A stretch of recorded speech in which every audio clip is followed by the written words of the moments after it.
Iran ने इस युद्ध में सरेंडर नहीं किया। ईरान मुकाबला कर रहा है। अगर इजराइल में किसी स्कूल में 50 बच्चे भी मारे गए होते तो सारी दुनिया का प्रेस भारत समेत छाती पीट रहा होता। लेकिन ज्यादातर मीडिया कवरेजेस में इन चीजों को छुपाने की कोशिश। नेतन्याहू क्यों नहीं दिखता? वो डरे हुए हैं। जो सवाल आपने किया ये सवाल कोई दूसरा नहीं कर रहा। एप्स्टीन फाइल्स कितना बड़ा पाप है। शर्म की बात है कि एक ईडोफिल दुनिया के सबसे बड़े देश के राष्ट्रपति के रूप में है। भारत में अभी भी एक ऐसा समाज मौजूद है इतना घटिया और पातकी कि वो अब की बार ट्रंप सरकार का नारा लगा रहा था और हवन कर रहा था। आजकल नेतन्याहू के लिए कुछ लोग हवन कर रहे हैं। जब मुगल यहाँ शासन कर रहे थे तो ये मुगलों के सिर तलवे सर आते थे। सारी दुनिया के युद्ध स्वार्थी लोगों के स्वार्थ हल करने के लिए लड़े जाते हैं और उसमें मारे जाते हैं साधारण लोग जिनका उस युद्ध से किसी किस्म का कोई लाभ नहीं होता, सिर्फ नुकसान होता। तो उत्तेजक थंबनेल लगा रहे थे, मुल्ला राज खत्म। नैतिक तर्क ईरान के साथ खड़े होने का बनता है, लेकिन इन लोगों को नैतिकता से कोई मतलब। नेतन्याहू का देश उसी बीज पर खड़ा हुआ है जिस बीज का आजकल हम लोग सेवन कर रहे हैं। वो तो देश ही बनाया गया है जहर पर, दूसरे की जमीन छीन कर। शर्मनाक।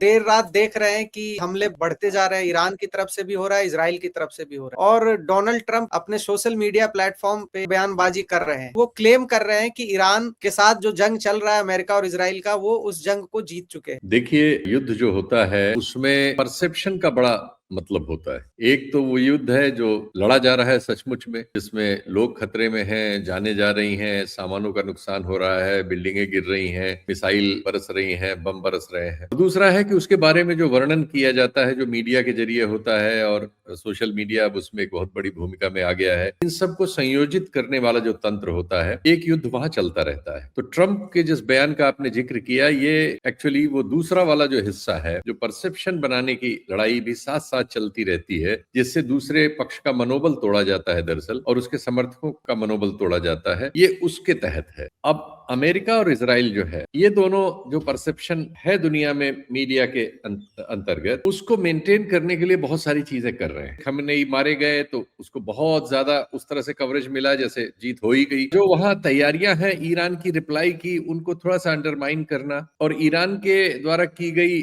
जो जवाबी कार्रवाइयां हैं उनको उस तरह से प्रस्तुत न करना। इसमें एडमिनिस्ट्रेटिवली भी बहुत काम किया जाता है। जैसे इजराइल में जो कुछ हो रहा है उसको उस तरह से कवर नहीं करने दिया जा रहा है। इजराइल ने एक पुराना कानून है उसके तहत ये प्रतिबंध लगा दिए हैं, और सोशल मीडिया को भी, उनके पास टेक्नोलॉजिकली बहुत एडवांसमेंट है इजराइल के पास, तो वो ये सब मॉनिटर कर लेते हैं कि कौन कौन क्या पोस्ट कर रहा है, कौन से खिलाफ है, कौन नहीं है, और बहुत ही कम समय में वो उस पर कार्रवाई कर लेते हैं। तो वहां से जो नुकसान इजराइल में हो रहा है उसके चित्र और डिटेल्स समय से नहीं आ रहे हैं, और जब आ रहे हैं बाद में काफी समय के बाद, 36 घंटे 28 घंटे कई बार, और बहुत सारे आ ही नहीं रहे। जैसे 2 तारीख के बाद से नेतन्याहू जब उनके ऑफिस पे हमला हुआ है, ईरान ने किया है, उसके बाद से वो लगभग गायब रहे। ऐसा नहीं कि वो उस झूठ को मैं एंडोर्स कर रहा हूँ जिस झूठ में कहा गया कि वो मारे गए हैं, ऐसा नहीं है। लेकिन निश्चित तौर पर सुरक्षा की समस्या उनके लिए आ गई है, और वो विभिन्न एरिया में बंकर बदल रहे होंगे, और मैं वहां नहीं हूं इसलिए अनुमान ही लगा सकता हूं, लेकिन वो सामने नहीं है, ये सही है। लेकिन इस बात को लेकर कोई बड़ी खबर कहीं दुनिया के मैदान में नहीं है। लेकिन अगर ये इजराइल की, ईरान की खबर होती, जो कि खamenei तो मारे जा चुके हैं, अगर वो छुप उप रहे होते तो ये सब बातें बहुत रच इसको टेस्ट लेके बनाया गया होता। दूसरी खबर, ईरान में जो एक बच्चियों के स्कूल पर हमला हुआ, वो खबर इतनी बड़ी थी, 165 और कहीं कहीं 180 बच्चों की बात आ रही है। इतनी बड़ी खबर, अगर ये सोचिए कि इजराइल में किसी स्कूल में 50 बच्चे भी मारे गए होते तो सारी दुनिया का प्रेस भारत समेत छाती पीट रहा होता। ये कोई छोटी बात थी। और आश्चर्य यह है कि इस खबर को पुष्ट किए हमला अमेरिका के विमानों से हुआ है, इजराइल से नहीं। ये खुद अमेरिकी पत्रकारों ने, जो CNN वगैरह में काम कर रहे हैं, AFP में कर रहे हैं, अन्य में कर रहे हैं, उन्होंने आके प्रूव किया। और ईरान ने अपने यहाँ उनको आने की अनुमति दे रखी। इजराइल में जिनको अनुमति है उनको कहीं कवरेज की अनुमति नहीं है। भारत का एक बड़ा पत्रकारों का ग्रुप गया हुआ था प्रधानमंत्री की यात्रा में उनके साथ, जो उनके बाद लौटा है, उसमें से कई के वीडियो तो बड़े घबराए हुए आए हैं। उसके अनुसार तो वो बेचारे बंकर टू बंकर परेशान, किसी तरह से पश्चिम से यूरोप होते हुए भारत लाए गए हैं, और वो बता रहे थे कि बहुत नुकसान हो रहा है वहां इजराइल में। और वो भी ये कह रहे थे कि बहुत सेंसरशिप है, लोगों को कहीं जाने नहीं दिया जा रहा है, कहीं देखने नहीं दिया जा रहा है, क्या हो रहा है किसी को नहीं पता,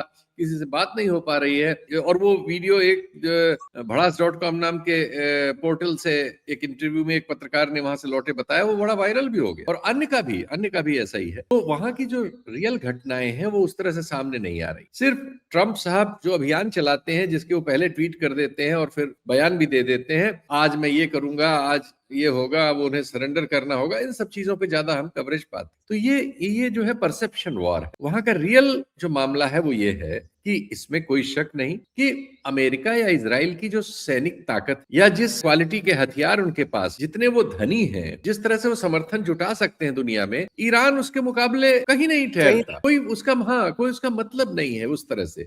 लेकिन ईरान ने इस युद्ध में सरेंडर नहीं किया। ईरान मुकाबला कर रहा है, और ईरान का मुकाबला करना मुझे लगता है अमेरिका इजराइल के उस पे हमला करने से ज्यादा बड़ी खबर है। ज्यादा बड़ी इसलिए खबर है। कि ये भाई, जब मुकाबला एक शेर और बकरी में हो, बकरी अगर शेर के सामने अपनी सींग से लड़ रही है मारे जाने से पहले तो उसकी बात करनी होगी भाई। शेर को तो सब जानते हैं कि बकरी को मार के खा सकता है। हाँ, लेकिन यहाँ बकरी जो है वो अपनी जो भी उसके पास सींगे हैं वो उनसे लड़ रही है साहस के साथ। और साहस के साथ ही नहीं, उसने जो उसने टारगेट किए, उसने होर्मुज जल मध्य बंद कर दिया, आप नहीं खोल पाए। आपका जहाजी बेड़ा लिंकन अज्ञात कारणों से वापस हो गया। आपने जबकि उनकी पूरी नेवी मार गिराई थी, उनके पास एयरफोर्स किसी लायक थी नहीं। आप कहते भी हैं और इसमें तथ्य भी नजर आते हैं कि एयर स्पेस में आपका कब्जा है। लेकिन अभी जब कल रात आपने बहुत भीषण बमबारी की है, उनके कई पेट्रोलियम डिपो और रिफाइनरीज वगैरह में आग लगा दी है, और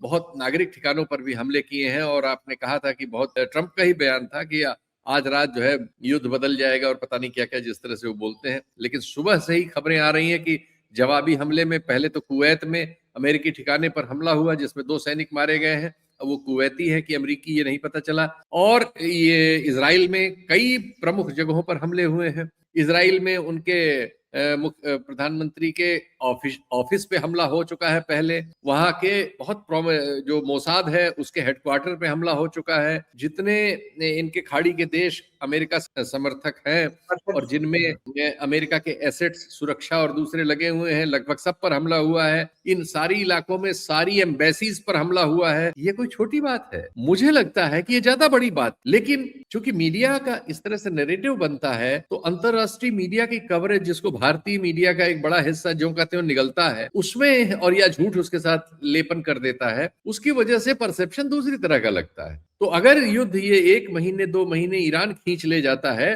तो मुझे लगता है कि इसमें हमें ईरान को विजयी मानने की जरूरत है, न कि महाबली अमेरिका और उसके साथ उसका जो दूसरा बली भाई है इजराइल। वो तो जाहिर है कि उनसे बहुत सामर्थ्य उनकी ज्यादा है। दूसरे, इसमें जो खर्चे हो रहे हैं, 370 मिलियन डॉलर पहले 100 घंटे में खर्च हो गए। रोजाना करीब 890 मिलियन डॉलर खर्च हो रहे हैं। इन खर्चों वगैरह पर कुछ जगहों पर बातें आई हैं, लेकिन ज्यादातर मीडिया कवरेजेस में जो टेलीविजनों पर हो रहा है और बड़े बड़े अखबारों में हो रहा है और मीडिया के बड़े माध्यमों में हो रहा है, वहां इन चीजों को छुपाने की कोशिश हो। इसमें यह भी छुपाने की कोशिश हो रही है कि किस कॉस्ट में ईरान अपने जवाबी जो ड्रोन बनाता है, जो अपने मिसाइल्स बनाता है, और उसके लिए उसने क्या प्रबंध किए हुए हैं, उन सब चीजों पे बात उस तरह से गहराई से नहीं हुई है। ये मुझे लगता है कि ये परसेप्शन वॉर में पश्चिम का जो मीडिया कंट्रोल है, जैसे भारत में हम पाते हैं कि जिस तरह से अभी जो डिस्पेंसेशन है उसका जिस तरह से मीडिया कंट्रोल है, उसकी वजह से विपक्ष को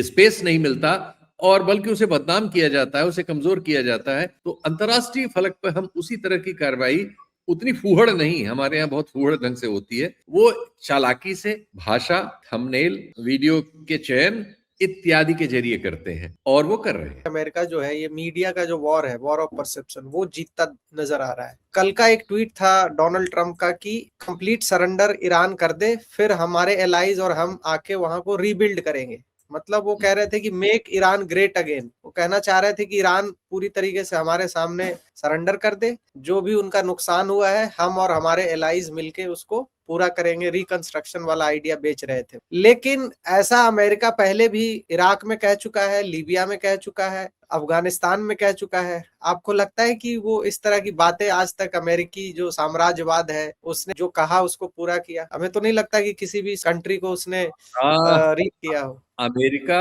और ट्रंप का अमेरिका, सबसे पहले ट्रंप खुद को ग्रेट बनाना चाहते हैं, फाइनेंशियली भी, सोशली भी। फिर वो अमेरिका को ग्रेट बनाने की बात करते हैं, जिसमें अमेरिका में उनके दोस्तों के जो कल कारखाने या आज की नई टेक्नोलॉजी की कंपनियां, एआई कंपनियां वगैरह, मतलब उनका जो सर्किल है, इंडस्ट्रियल सर्किल, उसको ग्रेट बनाना चाहते हैं। और इसको बनाने के लिए वो सारी दुनिया का उपयोग करना चाहते हैं, सारी दुनिया के संसाधनों का, सारी दुनिया के मानवीय अवयव का, सारी दुनिया की सामर्थ्य का सिर्फ और सिर्फ खुद के लिए इस्तेमाल करना चाहते हैं। बाकी सारी बातें उनकी जार्गन, तो सच्चाई है। फिर मैं वो बात करूंगा कि युद्ध में जो हमारे मीडिया ने आकलन किया, आप मान रहे हैं, और जब दूसरी ओर से आता है तब आप उसको मानते हैं, जब सीएनएन वगैरह से कहीं से आता है, कि ऐसी विषम परिस्थिति में भी ऐसा कोई दिन नहीं गुजरा है कि शुरुआत हमेशा इजराइल और अमेरिका ने की, जवाब ईरान ने दिया। कोई एक देश जिससे सरेंडर की बात की जा रही है वो 500 से ज्यादा बैलिस्टिक मिसाइलें नहीं दागता, और ऐसे वैसे ही नहीं हवा में फेंक दे रहा है, उसके लक्ष्य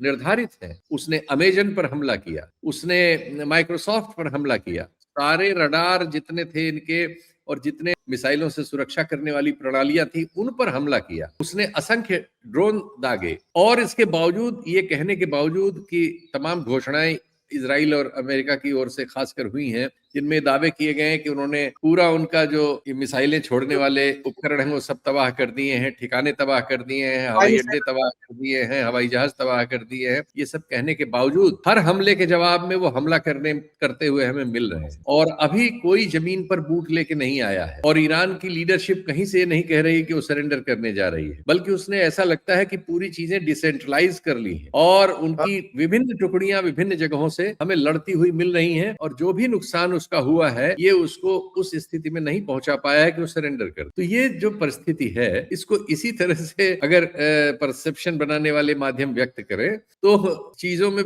बिल्कुल दूसरी परिस्थिति पैदा हो सकती है, लेकिन ऐसा होगा नहीं। 3 मार्च को नेतन्याहू ऑफिस पे हमला हुआ था, उसके बाद से नेतन्याहू पब्लिक में दिख नहीं रहे या मीडिया में कोई बाइट देते नजर नहीं आ रहे। कुछ लोग तो ये आरोप लगा रहे थे कि नेतन्याहू की मौत हो चुकी है या नेतन्याहू कहीं पे अंडरग्राउंड हो गए हैं। आपको क्या लगता है, नेतन्याहू क्यों नहीं दिख रहे? क्या वो डरे हुए हैं? उनका कुछ रिकॉर्डेड वीडियो आया है कल, लेकिन वो निश्चित तौर पर 2 तारीख के बाद से गायब हो गए थे। ये सही है, 2 तारीख को जब उनके दफ्तर पर हमला किया है ईरान ने, और वो खबर आई, उसके बाद से हम उनको देख रहे हैं कि सुरक्षा के क्रम में चले गए होंगे। स्वाभाविक है, मतलब ऐसा, इससे ये पता लगता है कि ईरान की भी क्षमताएं क्या है। यानी नेतन्याहू समझ रहे हैं कि अगर वो पब्लिक हुए तो मारे जा सकते, यानी ईरान की क्षमता है। ईरान की इस क्षमता से डर के ही वो विभिन्न बंकरों में होंगे, जगह बदल रहे होंगे। मैं ये अनुमान लगा रहा हूं, मैंने देखा नहीं, मेरे पास कोई रिकॉर्ड नहीं है और उन्होंने कोई रिकॉर्ड किसी को दिया नहीं है, लेकिन वो जो उपलब्ध नहीं है उसकी वजह सिर्फ यही होगी कि वो सुरक्षा का जो चक्र है उसका पालन कर रहे होंगे।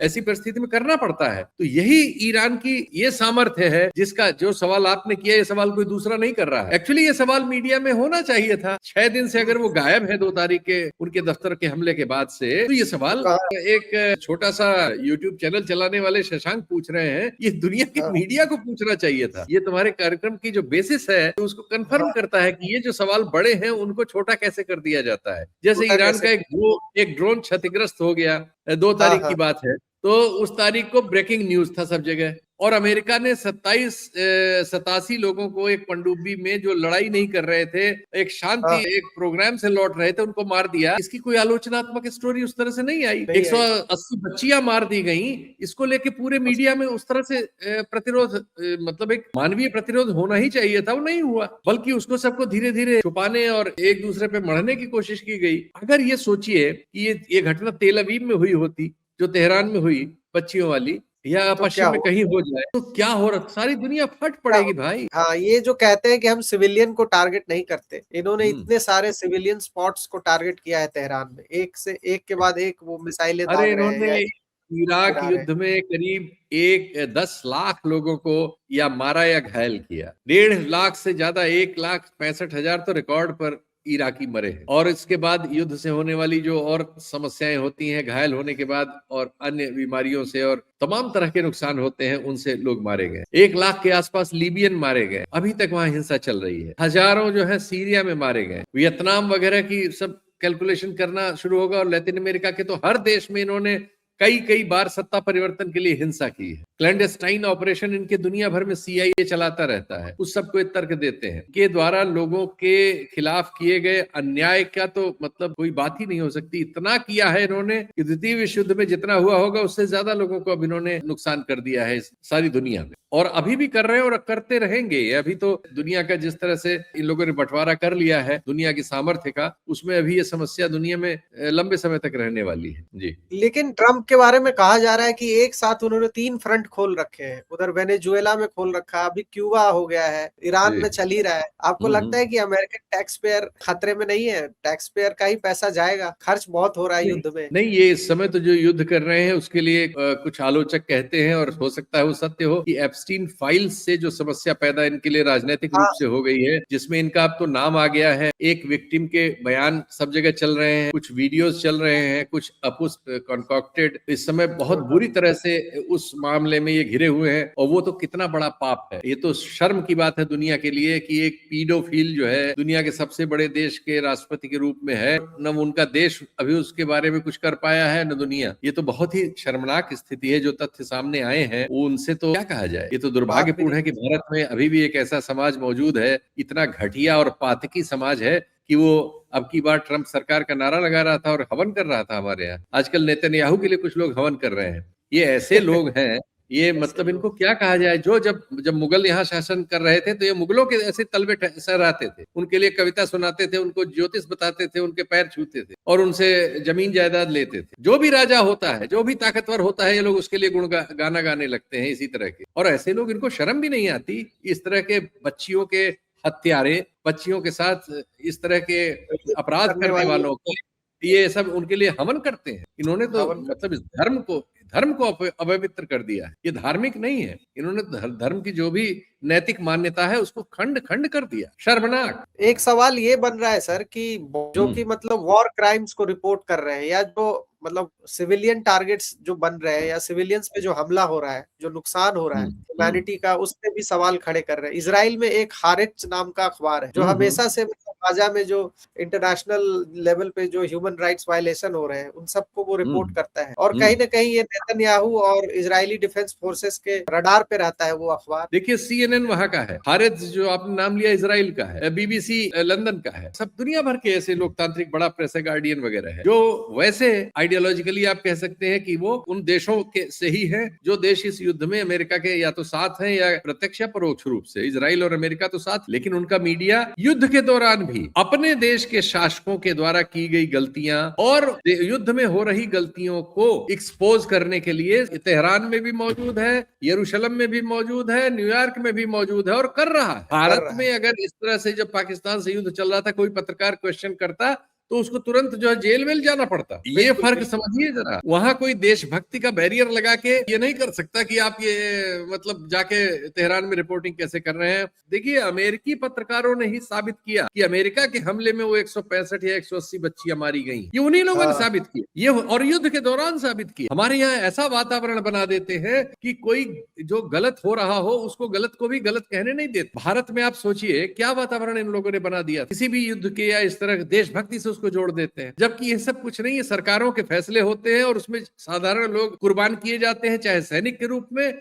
और चाहे उनकी जेब कटे उस रूप में। सारी दुनिया के युद्ध जो हैं वो स्वार्थी लोगों के स्वार्थ हल करने के लिए लड़े जाते हैं और उसमें मारे जाते हैं साधारण लोग, जिनका उस युद्ध से किसी किस्म का कोई लाभ नहीं होता, सिर्फ नुकसान होता। ये एक सच्चाई है जो हमारे मीडिया और दुनिया के लोकतांत्रिक मीडिया में हमारे फर्क को दिखाती है और जो भारत के लिए एक सबक। भारतीय मीडिया में जिस तरीके से रिपोर्टिंग हो रही थी ईरान इजराइल वॉर को लेकर, कई सारे उत्तेजक थंबनेल लगा रहे थे, मुल्ला राज खत्म, तो इस तरह की रिपोर्टिंग कर रहे हैं वो, जैसे लग रहा है कि वो पूरा का पूरा जो ईरान को वो एक ही चश्मे से देख रहे, वही इस्लामोफोबिया के चश्मे से देख। भारत में जो डिस्पेंसेशन है, जो विचारधारा इस समय कायम है, वो एंटी मुस्लिम प्लैंक पर आधारित, वो मुसलमानों से नफरत से अपनी राजनीति को सींचती है। तो उसकी पूरी कोशिश हर मामले में मुसलमान ढूंढने और मुसलमान के खिलाफ हो जाने की होती है। तो वो कर रही है, वो ईरान से पुराने सारे रिश्तों को में से वो तथ्य निकाल रही है जिस तथ्य से वो अपने गलत काम को सही ठहरा सके, जबकि ईरान से भारत का एक अलग रिश्ता रहा है, लेकिन उसका टारगेट ही अलग है। दूसरे, ईरान तुलनात्मक रूप में कमजोर देश है अमेरिका और इजराइल के सामने। तीसरे, ये हमला ईरान ने नहीं किया, ईरान पर हमला हुआ है। तो सारा जो एक मतलब एक नैतिक तर्क जो बनता है वो ईरान के साथ खड़े होने का बनता है, कम से कम उसको सही कहने का बनता है। लेकिन इन लोगों को नैतिकता से कोई मतलब नहीं। इन लोगों को उस राजनीतिक जो क्रम है जिसमें मुसलमानों को हमें टारगेट करना है, ये उस पर अपना काम कर रहे हैं। और दुर्भाग्य से हमारे समाज की एक बड़ी स्वीकृति अभी इस सब चीज को है, इस धारणा को है, और ये ऐसे कोई रास्ते कभी भी किसी सफलता में नहीं कहीं पहुंचते, ये सामाजिक असफलता में ही जाके खत्म होते हैं। दुर्भाग्य से हम उसी रास्ते पर चल रहे हैं और नाम हमने उसका मीडिया रख रखा। आपको क्या लगता है ग्लोबली अगर हम रिपोर्टिंग को देखें तो कोई ऐसा साइन मिल रहा है कि जिसके तहत हम सही रिपोर्टिंग देख पाएंगे, या चीजें हमसे छिपा ली जाएंगी? इसके बावजूद कि शब्दों से, शीर्षकों से, वीडियो के चयन से, फोटो के चयन से, सूचनाओं के चयन से एक खास किस्म का नैरेटिव पैदा कर लिया जाता है, लेकिन इसके बावजूद बहुत सारी चीजें फिर भी निकल के आती हैं, क्योंकि जो मूल्य इन लोगों ने अपने समाज के लिए बनाए हैं, उन मूल्यों में ही ये ताकत भी निहित है कि बहुत सारी बातें जो सच है वो समय उनका बदल जाता है, समय पे नहीं आ पाती ये सब है, लेकिन वो आ जाती हैं, आ सकती हैं, एक संभावना उसमें बनी रहे। हमारे जैसे देश में तो उस तरह की संभावना की ही हत्या कर दी गई है, इसलिए ऐसी कोई सूचना समय पर और जो जरूरी है ऐसे किसी समय में जब युद्ध जैसी स्थिति पैदा कर दी गई हो राजनयिकों द्वारा, बहुत मुश्किल है। ट्रम्प का फ्यूचर क्या दिखता है आपको? ट्रम्प जिस तरीके से वो हर फ्रंट खोले जा रहे हैं, सारी जगह वो अपना मतलब टांग वो अड़ा रहे हैं। 4 साल के लिए राष्ट्रपति चुने गए हैं, और अभी उनके यहाँ नवंबर वगैरह में कुछ उपचुनाव जैसी स्थिति आएगी, उसमें क्या होता है देखते हैं। लेकिन अभी तो उनके पास 2-2.5 साल 3 साल है, अभी तो दुनिया को, उनको, अमेरिका को और दुनिया को उनको झेलना पड़ेगा, यही देखते हैं। नेतन्याहू का क्या फ्यूचर है सर? कठिन है। नेतन्याहू के सामने ट्रंप की तुलना में ज्यादा बड़ा चैलेंज है, लेकिन नेतन्याहू का देश तो बिल्कुल उसी बीज पर खड़ा हुआ है जिस बीज का आजकल हम लोग सेवन कर रहे हैं। वो तो देश ही बनाया गया है जहर पर, वो एक आर्टिफिशियल देश है। हाँ, वो एक वैचारिक जहर है। दूसरे की जमीन छीन कर उस पर एक देश बसाया आपने, एक आबादी को, पुराने किसी ऐतिहासिक तर्क के आधार पर, और अब उस देश को बचाए रखने और उस देश के जरिए को बढ़ाने के लिए आप दुनिया में और पड़ोस आसपास के लोगों पर तमाम युद्ध थोप रहे हैं, लोगों को मार रहे हैं, नरसंहार कर रहे हैं। तो ऐसी किसी चीज का तो भविष्य जो है खतरनाक ही हो सकता है। अब वो किस रूप में कब कैसे प्रकट होगा, मतलब इस तरह का ज्योतिष करने की क्षमता मेरी नहीं है। इसी के साथ मीडिया से रिलेटेड जो विश्लेषण था कि ग्लोबल मीडिया और इंडियन मीडिया इस जो कॉन्फ्लिक्ट को किस तरीके से दिखा रही है और कौन से तथ्यों को छिपा रही है, और क्या इंपॉर्टेंट है जो पॉपुलेशन से छिपाया जा रहा है इस वॉर के बारे में, इन सब चर्चाओं के लिए शीतल पी सिंह सर हमारे साथ जुड़े थे और उन्होंने काफी डिटेल में इस पर बात करी। ये वीडियो जरूर देखिए, और अगर ये चर्चा पसंद आया तो हमारे चैनल को लाइक करिए, सब्सक्राइब करिए, और ये वीडियो को ज्यादा से ज्यादा शेयर करिए। धन्यवाद सर, धन्यवाद हमारी चर्चा में जुड़ने के लिए। धन्यवाद।